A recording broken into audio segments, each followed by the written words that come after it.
I want to share with you a beautiful mashal that I heard from a Moshe Sternbach Shlita. He said over that if you read in the history books, many times when a king, when a palace went into war with different nations, he will send one group of people of his army to go fight the enemy across the boundary, and then he would send another group of battalion to go fight. But his most important people, his most trusted advisors of the king, he will keep in the palace. The people near him in the White House, the people near him in the palace, the king, the people that he trusted the most, the strongest, were always near him in the palace. Says Moshe Sternbach, the Noshim, their koyach is, the power that they have is that Hashem trusted them to watch over the palace, to watch over their home. Every single family, your house is malchus, your house is kingship, your house is a palace. Rabbeinu Yonah writes that a woman has the power every single day to help her son learn Torah. Rabotai, I want to share with you a powerful story that I heard from Maran Chacham Ovadia Yosef, the Gadol Ador Zechet Tzadik V'Kodesh Levracha. And he would say this story many times about his mother.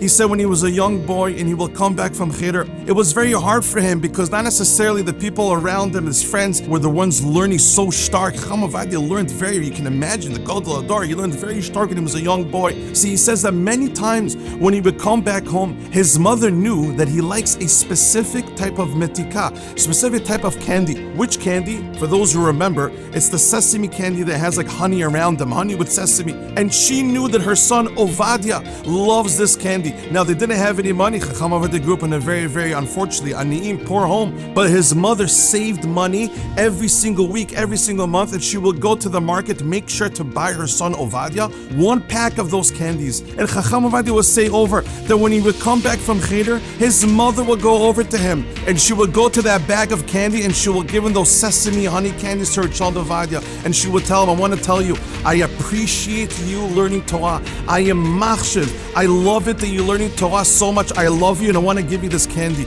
And even though it was hard for her, they had no money, but she made sure to save up money to buy that special candy that her son loved because she wanted to give him chizik, to learn stark, and she backs him and she appreciates it, so she gave him the candy to give him chizik. Years later, can you imagine the Gadol Ador, Chacham Ovadia Yosef, the rabbi of all rabbis, massive Talmid Chacham, he would say over that his mother gave him such a push to learn. She will give him so much chizik by giving him one candy. And look what happened, look at the results. Rabotai, how many times in our lives do we have opportunities, the women, to give chizik to the children, to hold up their children, to keep on learning Torah. The words of the mother make such a difference, such an effect. The koyach, the power that a mother has to give strength to her child to keep on going. You will succeed. I believe in you. Even a small piece of candy made out of honey and sesame made such a difference for generations to come. How much power a mother has. Know the influence that you have. Hashem trusted you, the women, to run Klal Yisrael, to make sure they learn Torah. That's an unbelievable schut, unbelievable gift that Hashem gave the women.